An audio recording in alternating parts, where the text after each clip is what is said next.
Caen 8e a pris 10 de ses 14 points à domicile. Si les 3 défaites concédées cette saison ont été à l'extérieur, la bande à Pascal Duprat s'avère difficilement prenable à Dornano.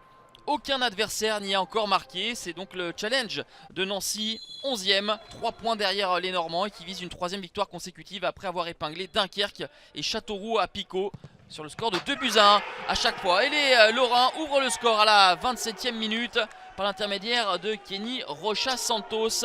Le Cap-Verdien, l'ancien de Saint-Etienne, enroule ce coup franc. Il est masqué, Sullivan Péan, lui qui remplace Rémi Rioux ce soir. Il touche le ballon mais ne peut l'empêcher de finir au fond des filets. Ça fait donc 1-0 pour les Nancéens. La SNL est la seule équipe à avoir battu le leader, le Paris FC, il y a de cela quelques semaines, et ce à Charletti. Ils sont plutôt bien lancés les Nancéens, mais ils vont avoir leur avantage de courte durée, puisque 3 minutes plus tard, eh bien c'est Sega Koulibaly qui marque contre son camp. On a bien vu Mendy dire que ce n'était pas lui qui avait propulsé le ballon dans la cage de Baptiste Valette. Le ballon de court. Mendy dispute le ballon, mais c'est bien le défenseur nancéen qui trompe son propre gardien. Ça fait un but partout. Et ce sera le score à la pause. A noter que Nancy a un match en retard à disputer face au GF 38. Un but partout, c'est le score à la pause, on le disait. Et donc, Caen qui a encaissé son tout premier but de la saison à domicile.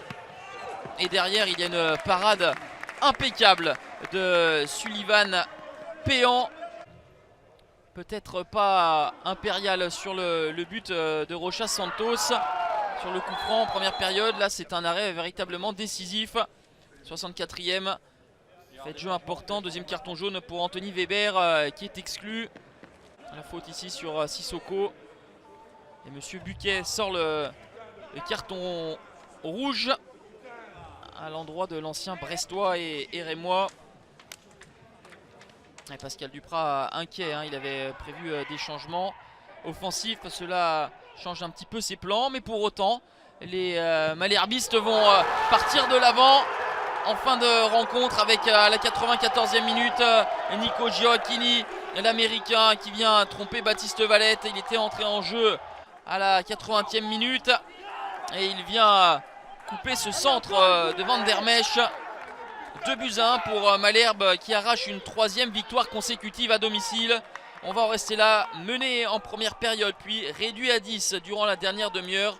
Caen réussit à s'imposer 2-1 face à Nancy et remonte à la 4e place à 1 point du 2e au classement, les Stacks.